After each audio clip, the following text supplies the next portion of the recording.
భవిష్యత్ అందించాలన్న సత్సంకల్పంతో zero poverty 4 P4 అంటే ప్రభుత్వం, ప్రైవేట్, ప్రజల భాగస్వామ్యంతో రూపొందించిన సమగ్ర అభివృద్ధి కార్యక్రమం P4కి శ్రీకారం చుట్టారు.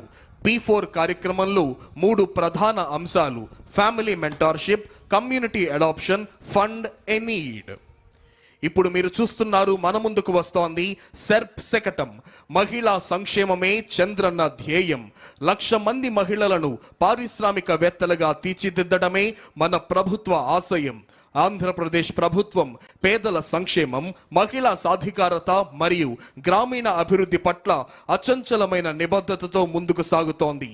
కూటమి ప్రభుత్వం అధికారంలోకి వచ్చిన వెంటనే ఎన్టీఆర్ భరోసా పథకం క్రింద వృద్ధులకు 4,000, వికలాంగులకు 6,000, వ్యాధిగ్రస్తులకు 10,000 నుంచి 15,000 రూపాయల పెన్షన్ అందిస్తూ వాటిని నేరుగా లబ్ధిదారుల గడప వద్దకే అందించే విధానాన్ని ప్రారంభించింది.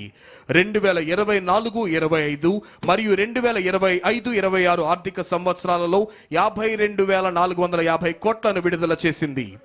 ఇప్పుడు మీరు చూస్తున్నారు, మన ముందుకు వస్తోంది ఆరోగ్య, కుటుంబ సంక్షేమ మరియు వైద్య విద్యాశాఖ శకటం.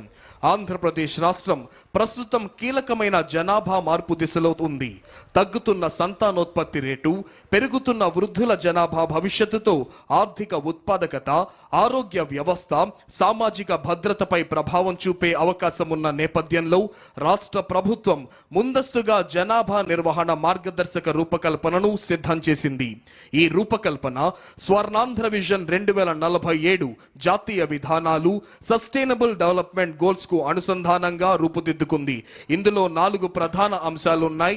మాతా శిశు సంరక్షణ సేవల ద్వారా తల్లి మరియు శిశువులకు సేవలందిస్తోంది.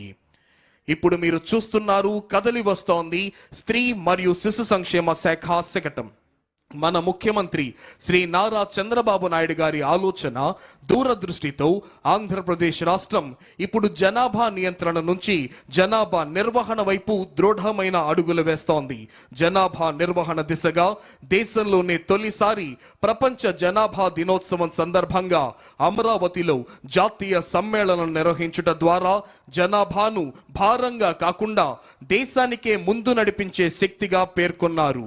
ఈ ఆలోచనకు 5 ముఖ్యమైన మూల స్తంభాలు: సహాయక సంతానోత్పత్తి వ్యవస్థ, ముందస్తు ఆరోగ్య సంరక్షణ, నిరంతర నైపుణ్యాభివృద్ధి, ఉద్యోగ ఉత్పాదకంతో మహిళలకు ప్రోత్సాహం, చురుకైన క్రియాశీల వృద్ధాశ్యం.